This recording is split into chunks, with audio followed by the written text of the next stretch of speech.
Hey, welcome everybody. Welcome English 202 students. Fall first 8 weeks 2026. So happy that you're here.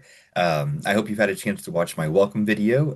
Please do so if you haven't. Take a couple minutes just to watch that, where I'll break down some of the class and then also just give you some tips to be successful this semester, things like that. But every week, typically on Monday, maybe some weeks on Tuesday, excuse me, just depends on how crazy Monday might be if I can get to making a video or not. But every week you're going to have an announcement from me that tries to give you some advice on how to move through the module for that week.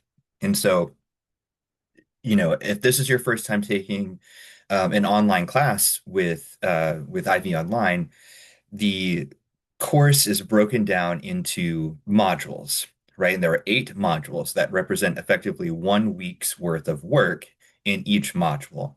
And this has all been set up for you. I've created and edited the assignments and the language and the discussions and what your coursework should be.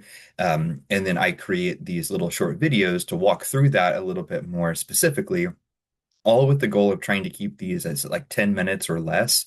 So that way, you're able to spend the majority of your time moving through the steps that you need to move through in this asynchronous online course. The modality that you're taking the class in, asynchronous online, means that you are in charge of your time for when the learning will happen, right?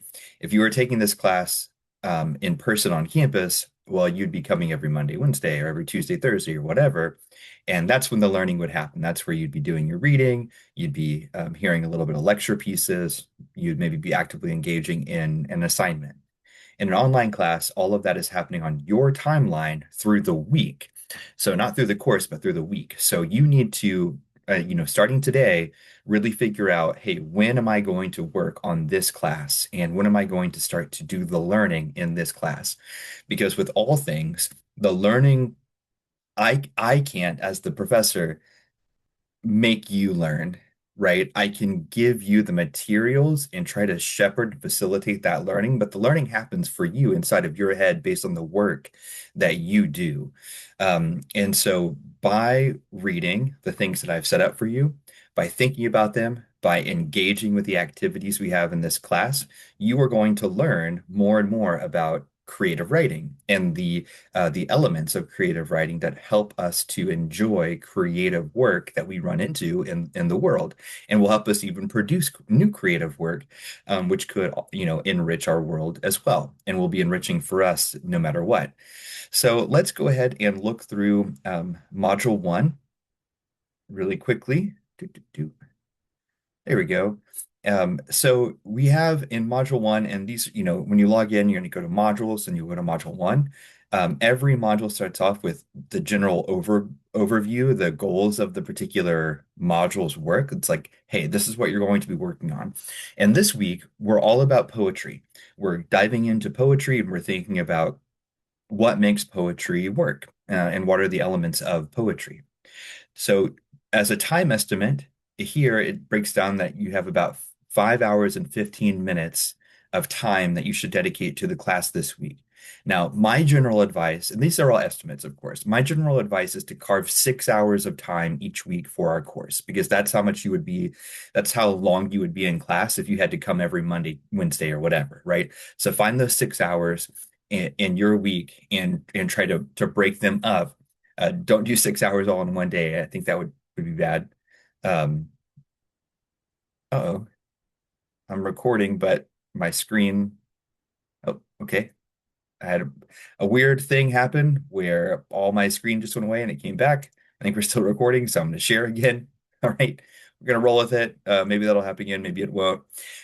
We have a discussion this week, which is just our intro post to discuss us, and share with us. Again, my screen's going away. I started this morning and my computer had all sorts of updates to do. So I'm wondering if it's just going to keep doing this weird updating thing.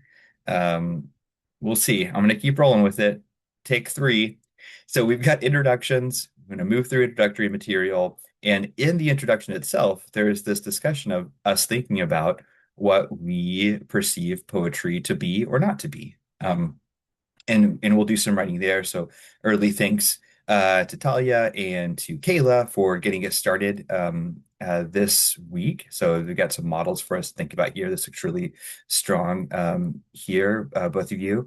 So thanks for that. I'm excited to read through those and think about them more and see what you have there. And then in this space, there'll always be a learning material space, and this is telling us what we need to read. And so here, this is what we're going to read in our textbook. And our book is found over here, textbooks. And it's going to take you to a space that looks like this. I've already gone down into the Kickstart writing poetry space to help discuss something that's coming up here in just a second. But this is our textbook spot, and this is what we'll be able to read through.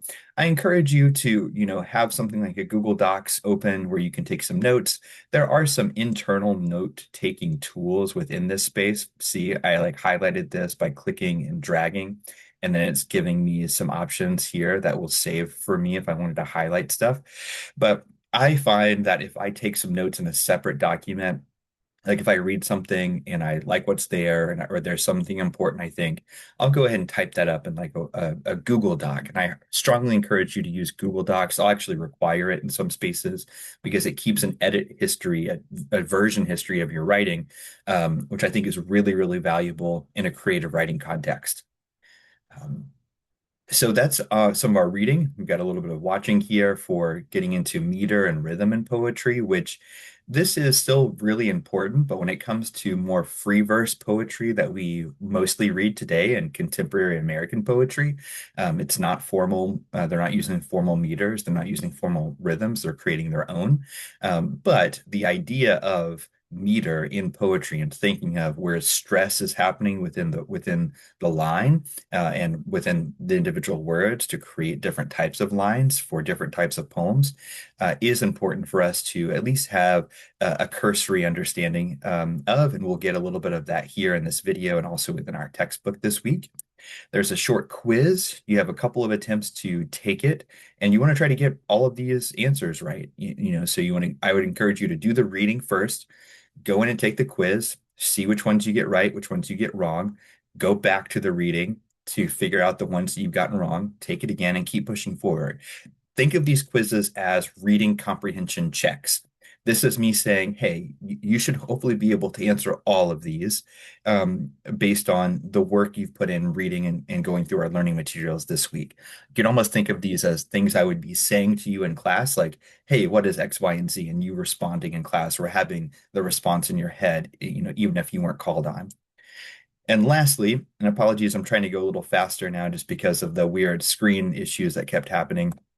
We have a Module 1 assignment, Creative Writing Practice Poetry, Poetry A. I have a couple of different options. I chose the first option for us.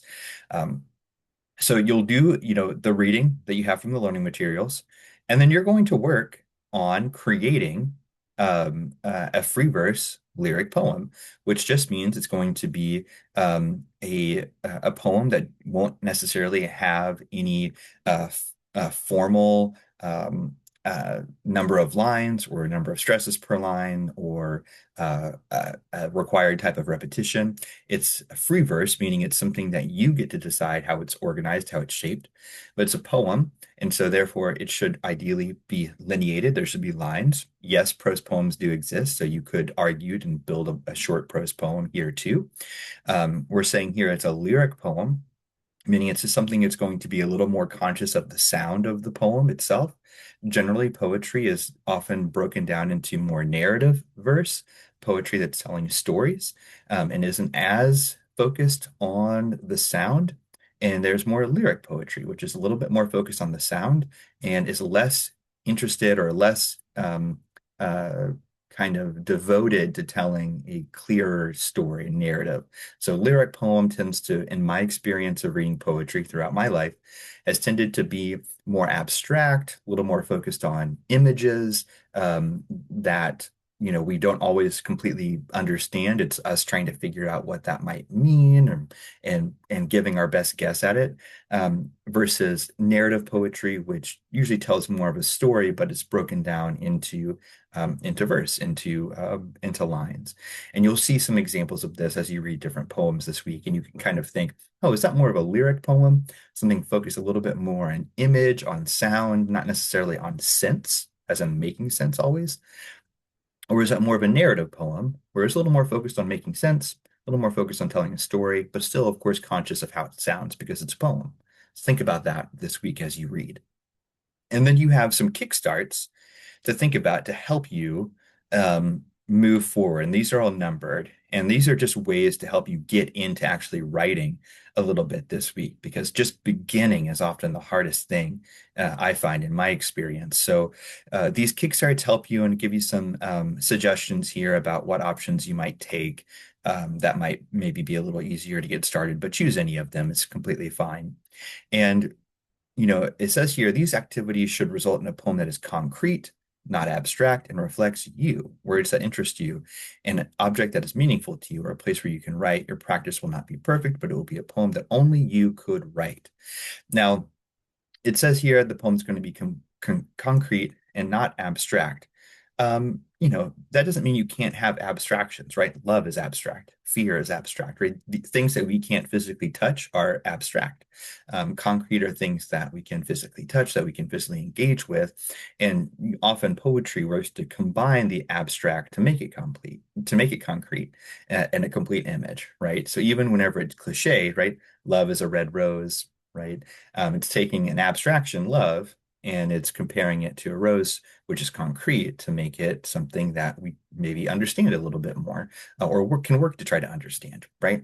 So even though you have this explanation here, don't think that means you can't use abstractions. It's just more trying to help you, encourage you to let your reader see things, feel things, touch things, engage with things through their senses. That's what we're getting at there. We want to keep the writing to a page. We want to, have a decent number of lines. Try to compose. I would encourage you to compose in Google Docs, so that way we can easily go back to it. You can always save your file in Google Docs as a Word file whenever you upload it, right? You can file save as, but open up a Google Docs area for you to keep your creative writing work in. You'll want to do that because we might refer back to it, or I might ask you to share it with me. Okay. And that's a lot easier to share in that way. Now, to go back, and this, I know we're kind of taking a little bit longer with this video, and I do apologize for that. But that's module one in a nutshell. But I promised you in our welcome video that we would discuss a little bit more about how you earn your grade in this course and what it is you might do what you need to do in order to succeed. And within the syllabus, and so actually let me go ahead and share once more. In the syllabus, if you go down to assignment types and grading, it says, hey, in this section, you're going to see how all the assignments you'll have and how you'll get graded. And then it says, please review our labor-based grading contract and let me know if you have any questions. I want you to read this week and let me know if you have any questions about it. And I'm going to try to summarize it a little bit here for us, okay? So the beginning of this is just really setting out the pedagogical rationale for a labor-based grading contract. What this means, okay, is that in this class, the default grade you have is a B. Right now, you have a B in the course without having done anything yet. So in summary, if you do all that is asked of you in the manner and spirit it is asked, right? If you work through the processes we establish and the work we assign ourselves in the labor instructions during the semester, if you do all the labor asked of you, then you'll get a B in the course. It will not matter what I or your peers think of your writing, only that you are listening to our feedback compassionately and applying what you hear toward future writing. We may disagree or misunderstand your writing, but if you put in the labor, you are guaranteed a B course grade. Does this mean the quality of your writing does not matter? Absolutely not. It means that I will be able to comment on the quality of your writing, letting you know when you are producing exemplary work from my perspective to build your confidence, confirm your strengths, while also letting you know when your work is not meeting expectations, that then provides you with an opportunity to grow to meet them rather than not have that opportunity, because it is the work, your work, that will grow your writing skill and help you produce stronger text. Okay. So if you do the work in the class and you're submitting your work on time and you're giving your best effort, and it's clear to me that you're working to meet the labor expectations as outlined in the assignment, you're earning a B in the course. Okay. However, if you turn in assignments late, you forget to do them, you don't take things like quizzes, you don't follow the labor instructions, what you're being asked to do, then you'll get a lower course grade. And the lower course grade works down, there's a table here which kind of shows us, and we can always think about where we are with our grade in the course. So you can have some late assignments and still earn a B in the class. You can even have a missed assignment, but you can't have any ignored assignments. So a late assignment is anything that you turn in within 48 hours after the due date. So for example, this week we have an introductory discussion post that's due by the end of the day, Thursday. You would need to submit that by the end of the day on Saturday in order for this to fall into a late assignment category. So you've done it, you just did it late, and you did it within 2 days of the assignment due date. That would give you one late assignment. Let's say you're completely out and you forget to do it this week, right? And so you don't do the introductory discussion board post until like next Tuesday. That would be a missed assignment because it's beyond the 48-hour window for a late assignment. So you've missed it. And missed assignments, you have fewer of these available to you because generally you need to do the work in the class so other people can comment on it or interact with you in some way, right? Like the introductory discussion board post you're posting and you're going to reply to somebody. If you are submitting that introductory post next week, well, no one's going to reply to you. One, because we're already past that assignment, and you likely weren't able to reply to any of your classmates either. If we get to the end of the term and you just haven't done the introductory discussion board post, that's an ignored assignment. You haven't done it. If you have an ignored assignment, they're going to get a D in the class. So if you choose to not do something and the end of the class happens and you just haven't done an assignment, well, it's going to drop you down. It's going to be you're not meeting expectations, right? If we think about the grading scale as meets expectations, exceeds expectations, exemplary, does not meet expectations or fails to meet expectations, right? You're below expectations. If you have multiple ignored assignments, then that's where you go into an F category. So the idea of a labor-based grading contract is that when it comes especially to creative writing, right, we can have radically different ideas about what makes your poem strong or weak, right? There's a level of subjectivity that comes into that. A labor-based grading contract removes that subjectivity from the writing itself and instead shifts it toward what actually matters, which is the work you have put in to build that poem, to write that short story, to respond to that peer. And it honors that work where the learning happens. So that way you're earning, those points for that assignment without, the worry of that, you have to meet some expectation for me about the poetry that I like to read or the nonfiction essays that I like to read. So you try to write that way. No, it's just about the work you do. Now, that means too that if you want to have an A in the class, then you have to go above, the basics here. You have to go above the things we're doing in the class. And so there are a couple of ways that you might earn an A. Each, to improve your contracted grade of a 3.0, a B, you could do some of these items. So you could come up with some type of discussion prompt for us to engage with that I will add into a module, and you would then write a little reflective essay to me about why we're adding that and how and what you learned in the process of working to help build and create that for us, that could boost your grade from a B to an A at the end of the term. If it is something where you've met all of the stipulations for a B contract, you don't have more than three late assignments, you don't have more than one missed assignment, you've done all the work, then that could bump you up to an A.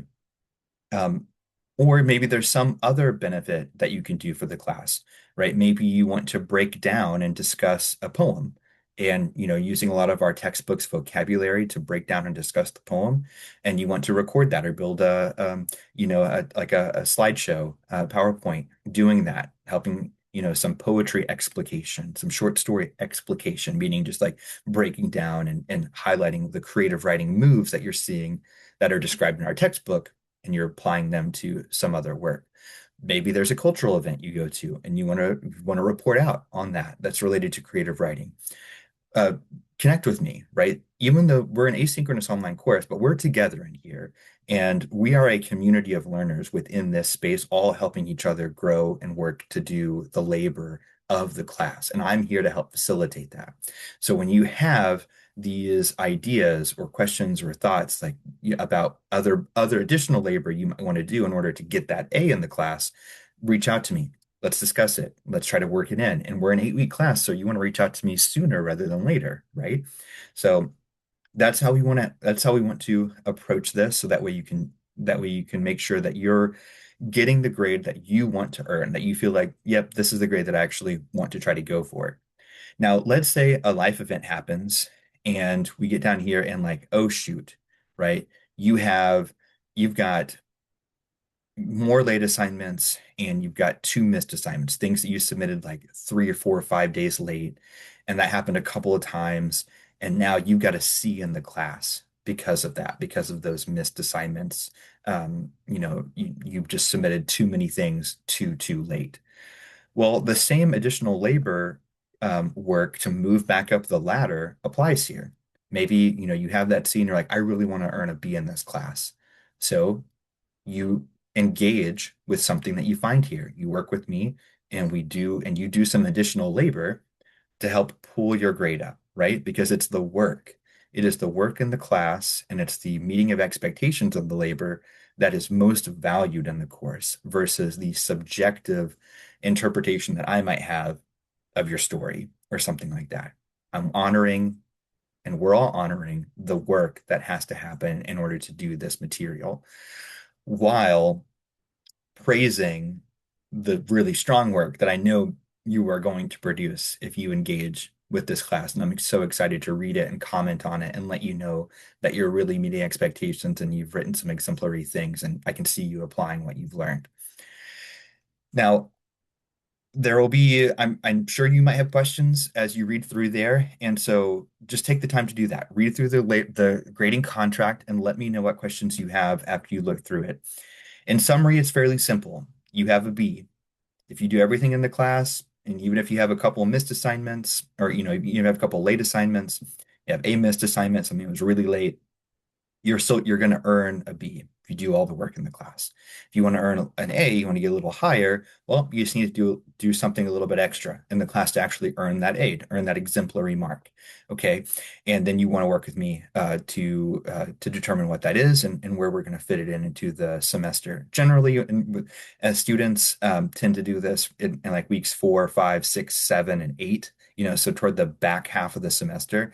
So don't feel super stressed. Oh, I need to figure out something right now. And I just started this class. Don't worry about that. Just, get through module 1, start thinking about what might feel good based on our class, start getting through module 2, and then start to reach out to me. For those of you who are like, yeah, I feel good. I really want to aim for an A in this class. I want to do a little bit more work, and create a little bit more value for the class, for my peers, and do that additional labor to get that final letter grade. Okay, I'm going to turn this off. Thanks so much. Apologies for the length of the video. Thanks for hanging out with me. I'm really looking forward to seeing what you do this week. Take good care, everybody.